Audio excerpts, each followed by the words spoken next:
Bonjour et bienvenue à toi qui viens nous écouter. Aujourd'hui, je reçois le témoignage de Marie-Noëlle que j'ai accompagné en accompagnement individuel au printemps.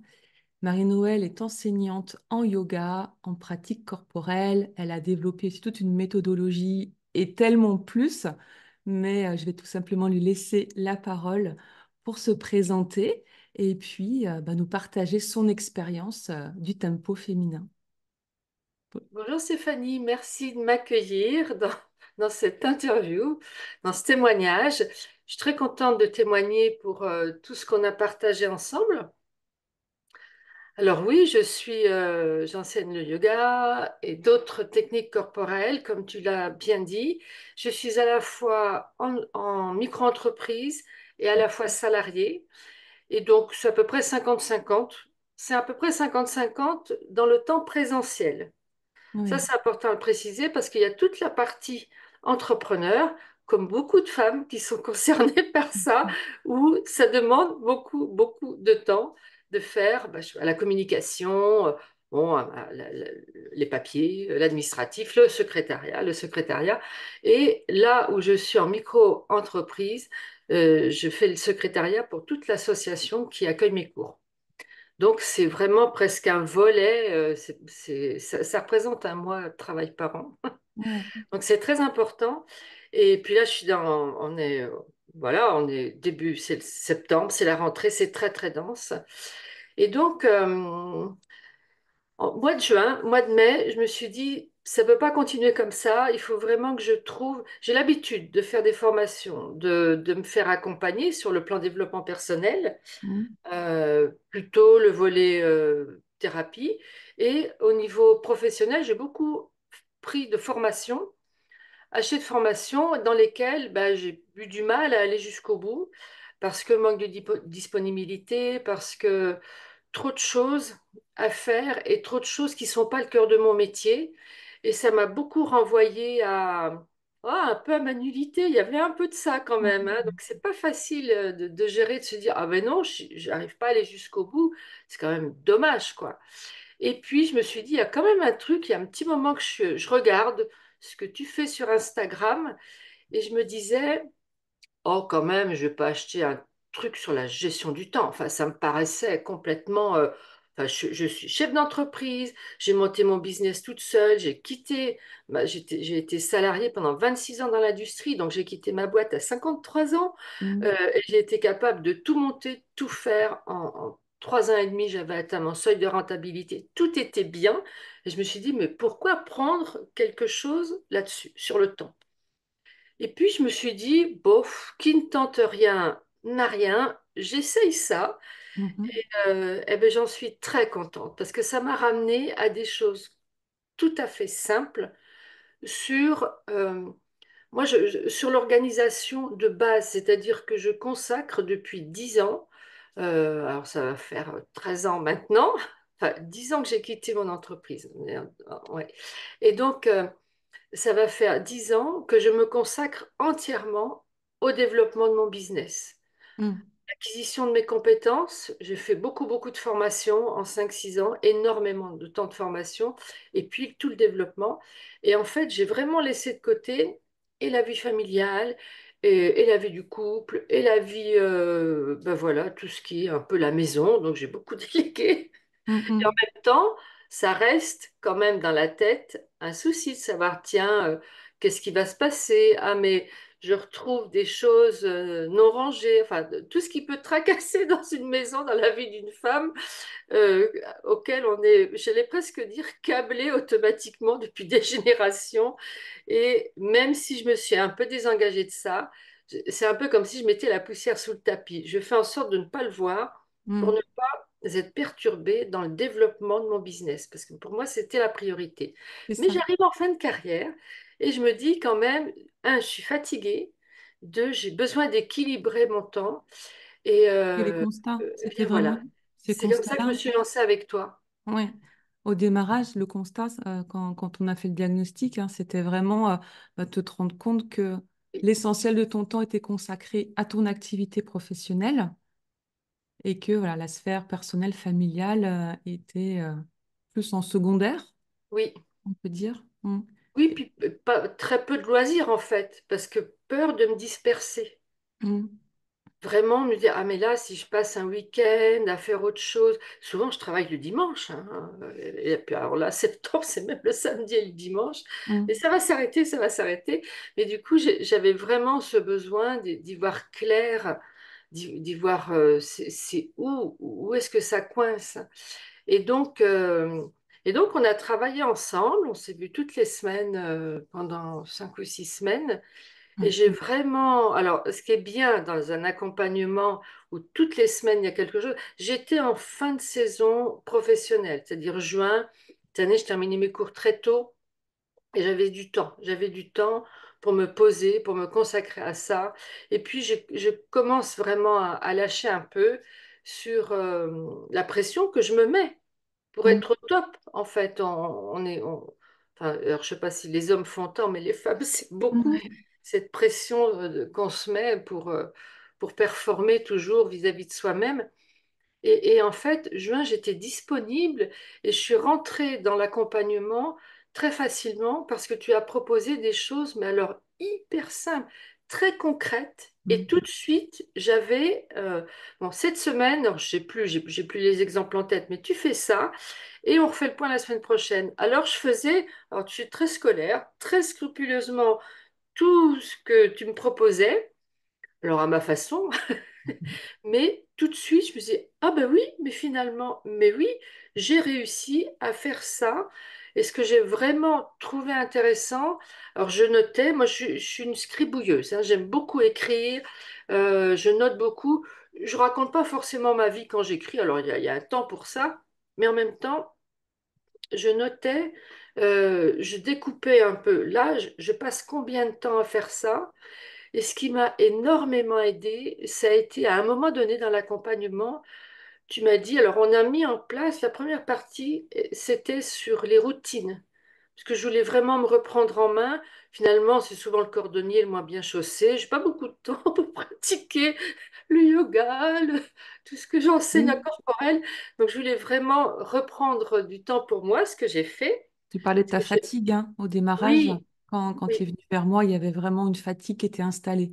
oui, oui. Mm.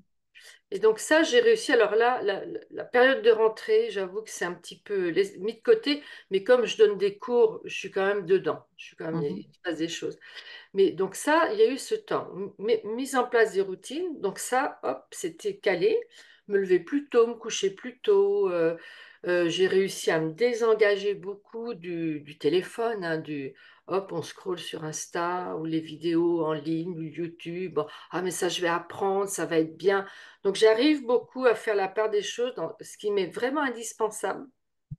Donc ça, j'avais déjà commencé ce cheminement-là depuis un petit moment, mais ça s'est clarifié grâce à ton accompagnement. Mm. C'était bien parce que c'est vrai que, bon, là, non, je sais que ça va me prendre 20 minutes de scroller sur le téléphone. Alors non, je pose, je coupe et Mm. puis je me mets tout de suite. Ça t'a Donc j'ai apporté eu, quoi, du coup, de remettre en place ces routines? eh ben, ça m'a apporté de perdre moins de temps. Mhm. C'est-à-dire que comme c'était clair, bon, admettons que je sorte, je vais marcher, voilà, je fais ma gym. Si je vais bien, si j'ai du temps, je vais faire 1 heure, 1 heure un quart. Si je sais que j'ai que 20 minutes, je vais faire que 20 minutes et je m'y tiens.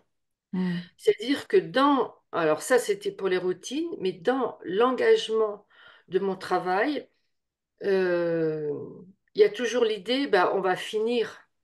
Non, non, mais là, mais il faut que je finisse. Mm. Hier soir, j'étais dans ce cas de figure-là. Je voulais finir, donc je me suis couchée très tard.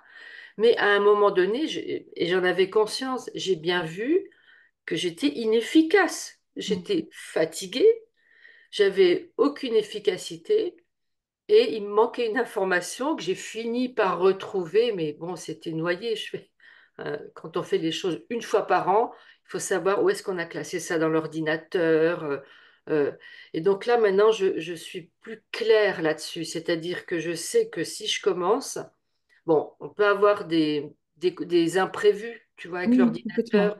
Et Mm. donc, bon, mais je sais que je vais mettre tel temps et que je suis capable de m'y tenir et de m'arrêter. Mm. Ça, c'est important parce que le temps où je suis consacrée à ça, un, je suis beaucoup plus efficace. Ouais. Deux, ça va beaucoup plus vite parce que j'ai quand même acquis beaucoup de maîtrise de mon sujet et de l'outil informatique parce que je parle de ça tout de suite là, mais ça va plus vite. Et donc, ah ben, tiens, j'ai déjà fini. Mais c'est super et ça ne m'a pas stressée. Enfin, je n'ai pas eu cette espèce d'inquiétude de est-ce que je vais y arriver ou pas. Là où j'en suis, c'est bien.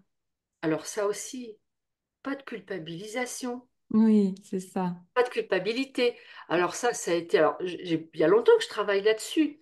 Ne pas me juger. Non, mais là, tu as fait ce que tu pouvais. C'est bien quand même. À ton âge, c'est quand même super. Et je trouve que ne pas se culpabiliser. Là, je suis pas en forme. Ok. Donc, qu'est-ce que je fais avec le niveau d'énergie que j'ai? C'est ça. Qu'est-ce que je fais avec le niveau d'énergie et le temps dont je dispose? Ouais. Bon, la rentrée, c'est dense, là, hein. Et donc, ce qui est fait est fait. Ce qui n'est pas fait attendra demain. Oui, Et, oui, et en il y même a vraiment eu temps, ce changement hein, qu'on a oui, vécu ensemble de oui, faire beaucoup d'heures, enfin des heures oui, et des heures sur l'activité professionnelle au détriment de ton temps de ressourcement et oui, ça.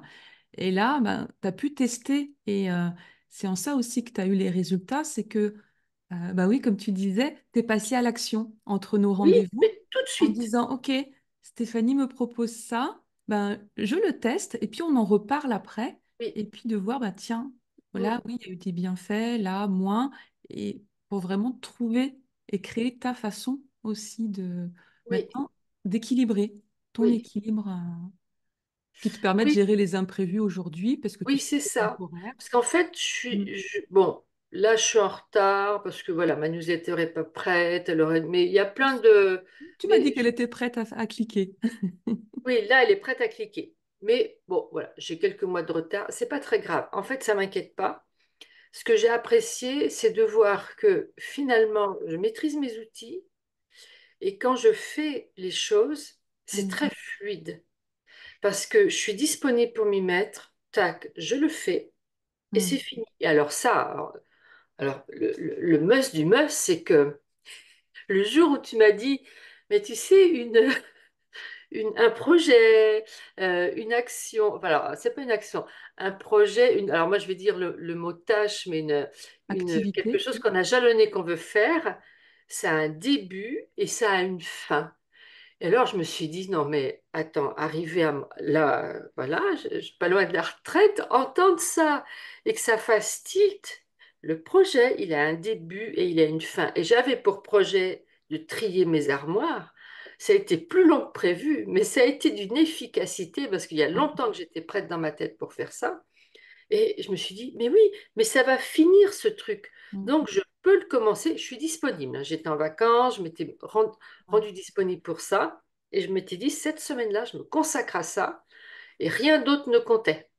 Et donc, c'était bien parce que ça a été fini. Mm. L'été prochain, je fais phase 2. Mais ça, c'est bien parce qu'à chaque fois maintenant, je fais quelque chose, je sais qu'il y a un début et qu'il y a une fin. Il y a du long terme, hein, qui est toujours en cours de gestation, qui est toujours en cours de préparation. Ça vient petit à petit, voilà, je ne sais pas quelle forme ça prendra, mais je sais que ça va venir. Et cet été, on a fait des travaux, il y a un début. Je ne sais pas encore la fin parce que c'était pas complètement ce à quoi je m'attendais. Mm. Mais il y a une fin et il y a surtout beaucoup de joie et de plaisir de savourer quand c'est fini. Enfin, il y a de la légèreté, quoi. Mm. Il y a de la légèreté. Et il y a, oui, enfin, tu vides tes placards, tu fais de la place. Tu vois, j'ai dégagé ma salle tout à l'heure. Je me suis dit, quand même, il faut que ça soit. Parce qu'elle est souvent quand même dans cette situation-là. Et en même temps, oui, il y a du temps pour respirer. C'est reposant. Oui. C'est reposant dans son ensemble, en fait. Et ça, oui, alors j'ai trouvé ça épatant. Et je crois que c'est vraiment le truc qui m'a le plus switché, quoi. De se dire, Ouais. il y a un début, il y a une fin. Ce qui fait que ça me permet d'envisager la grande étape qui va venir. Et je parlais dans mon témoignage écrit ça me permet de m'émanciper de la retraite, c'est-à-dire qu'on vit tous avec un schéma en Occident de un jour. Alors on a l'école, ça va pas être drôle ou ça va être drôle. Enfin, il y a toutes ces étapes-là. Après, on travaille. Puis après, de toute façon, un jour, il y aura la retraite et ça sera fabuleux. Oui, mais non, quoi. Enfin, peut-être que ça sera fabuleux, peut-être pas. Donc, plutôt que d'être dans l'attente d'un espèce de couperet qui tombe, il y a comme une épée de Damoclès. Moi, je fais un métier passion. Mm. Et en même temps, avec l'âge, je peux me sentir un peu fatiguée. J'ai envie que mes semaines s'allègent. Et je me dis que voilà, je peux commencer à penser les choses autrement, dans la mesure où même si j'ai envie de faire du loisir, je sais que ça va se mettre en place. Je Mm. sais que ça va se faire. Parce que de toute façon, il y a un début, il y a une fin à un projet, et il y a du plaisir Ouais. sur tout le trajet, quoi. Ouais. Sur tout le trajet. Et ouais, c'est vraiment parce que la reprise de la maîtrise finalement de ton temps et de plus subir. De plus Oui, subir, tiens, à un moment donné, il y a un coup près, la retraite. Et puis, oui, il y a la fatigue. Et puis, il y a ça, c'est de se dire, OK, ce sont des éléments de contexte. C'est des oui. éléments à prendre en compte, mais tu es vraiment décisionnaire de comment tu gères ton temps, qu'est-ce que tu fais de ton temps. Et ce qui est magique dans les accompagnements individuels, c'est que quelque part, on ne sait jamais la chose qui va être dite qui va faire Oui, le oui, shift. oui, Et je te remercie de me partager et de nous partager le tien, parce qu'effectivement, hors contexte, on peut se dire, OK, un projet, c'est un début, une fin, c'est oui, basique. Ouais, oui, voilà, oui. quoi. En soi, on se dit, on va pas quand même payer un coach pour nous raconter ça, quoi, hein. Mais c'est juste que, voilà, à un moment, pour toi, c'était la chose à Oui, entendre, la chose où tu étais prête oui. aussi à l'intégrer et puis à le mettre en pratique. Et ça m'a apporté, mais alors une légèreté dans ma vie que Mm, j'avais perdue depuis quand même un paquet d'années, quoi. ouais, J'ai vraiment une légèreté, j'ai de la joie. mm, Vraiment, je m'amuse en fait, beaucoup plus qu'avant. Et puis, si j'ai un truc à dire, euh, ça passe. Je mm, peux ne plus être à cause de la fatigue, je peux ne plus être dans la colère. Ça n'empêche pas que ça peut encore arriver et me déborder, mais tout de suite, je suis capable de voir le pourquoi du comment et de réajuster. mm, Et cette légèreté-là, waouh! mm. Ah oui, ça fait du bien. Ça fait du bien. Ouais, ouais, ouais. Bah, tu as remis tes priorités au cœur, finalement. Oui, et c'est vrai que je me sens, même si là j'ai une période dense, mais je sais qu'elle va, hop, aller dans 15 jours. Elle va Trois avoir une semaines, fin. c'est bon. Elle Voilà, va elle va avoir une avoir une fin. fin. Ouais. Et après, c'est, enfin, même là, c'est cool parce que j'arrive quand même à gérer ma fatigue, hein. Je prends du temps pour moi, moins que je ne voudrais, mais je sais que ce n'est qu'une période. Oui, c'est ça. Et je l'ai vraiment, grâce à ta méthode, je l'ai vraiment, euh,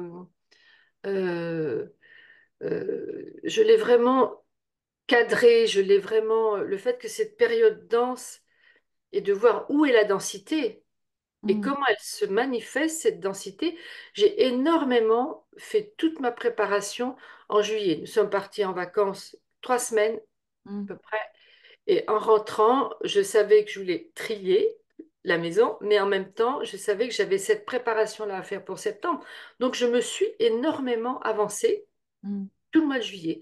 Ce qui fait que là, arrivé début septembre, hop, tout était prêt. J'avais juste à revérifier, je sais pas, une phrase à refaire, enfin des toutes mm. petites choses à réajuster. Et j'avais plus qu'à allumer l'imprimante et c'était bon, quoi. Ouais. Donc ça m'a permis de beaucoup anticiper sur la période où j'avais du temps pour ça. Et alors ça, c'est quand même, je pense que j'ai toujours fait ça, mais j'en avais moins conscience, beaucoup moins conscience. Et maintenant, je le sais, ça veut dire que si, et ça me permet, alors, moi, je suis pas du genre, enfin, je programme beaucoup. Je vais pas dire que je suis pas du genre à programmer. Je programme beaucoup, j'anticipe beaucoup, mais ça me permet de pouvoir dire, bah, tiens, là, tel, tel week-end, tel mois de l'année, plutôt, je vais le réserver encore plus à la. Moi, j'ai une programmation qui est à 1 an et demi. Mm.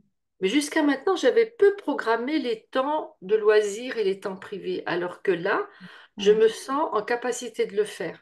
ouais, Parce que comme j'ai toute cette préparation et je me dis, finalement, oui, je peux même mettre un temps de loisir, même si j'anime un atelier le samedi, bon, le dimanche, je peux être tranquille. ouais. Et oui, c'est cet équilibre, finalement, ce Oui, rééquilibrage que tu as fait. Parce que comme tu le disais, ça fait plus de 10 ans que tu as ton entreprise, une entreprise ah qui est oui, alors, prospère, qui s'est développée. Tu sais oui, organiser ton oui, activité professionnelle, hein. Donc, il n'y a pas à dire que tu ne savais pas oui, gérer ou ça. Là, c'était vraiment ce travail aussi de rééquilibrage que tout le temps, la planification était sur l'activité professionnelle oui, et comment tu as remis oui, du euh, privé là-dedans. du privé La là-dedans, le famille, le couple, ressourcement, oui. le temps de souffler et sans culpabiliser. Oui, oui, oui, puis avec aisance. Hmm. Avec aisance et facilité. Ouais, Donc ça m'a vraiment, il y a eu comme une autorisation à, ouais, ce qui fait que oui, c'est très confortable en fait, c'est très confortable. Et de ne pas culpabiliser, alors ça c'est, oui, j'ai pas le temps. Et est-ce que ça a besoin d'être parfait? Bon, non. oui, il y a plein de choses qui Oui. se sont produites. Mm. Je te remercie beaucoup, Marie-Noël, pour ton Il y a juste témoignage. un truc que Ah, j'ai pas encore réussi à mettre en place. ouais. Et alors, j'ai plein d'idées, ça se fait. Moi, j'aime beaucoup les choses colorées, les papiers colorés, les papiers d'écriture, les cartes et tout ça. Et je ne sais pas encore bien fêter mes réussites. Ah, Tu vois, me donner ce temps pour fêter mes réussites. Alors voilà, ça reste encore pour moi la petite chose, mais j'y pense beaucoup et je me fais des petits cadeaux. oui, voilà, pour célébrer. Mais c'est ça, Pour célébrer, oui, je commencer me fais comme des ça. petits cadeaux. T'offrir Ah un oui, carnet, t'offrir oui, c'est ça, une carte que tu pourras afficher comme oui, ça, sous tes yeux. oui, oui. Ouais. Ben Donc là aussi, se c'est un célébrer, encouragement. c'est et se célébrer pour soi. Là, c'est vraiment quelque chose que j'ai encore à apprendre et à mais voilà, ça- je laisse vivre, en fait. Je me laisse beaucoup vivre. Mm. C'est en chemin. Oui, oui. C'est en chemin. Merci beaucoup, Marie-Noël, pour ton Merci témoignage. Stéphanie. C'est vraiment une belle aventure que je conseille parce que c'est simple, c'est très pragmatique et tout de suite, hop, on est dans le concret et ça avance et on a des résultats. Alors ne vous en privez pas, vraiment, les personnes qui vont écouter ce témoignage, allez-y avec grande confiance et en vous et en Stéphanie, bien sûr. Merci beaucoup, Marie-Noël. Ça a été Merci un plaisir Stéphanie, de t'accompagner. avec plaisir.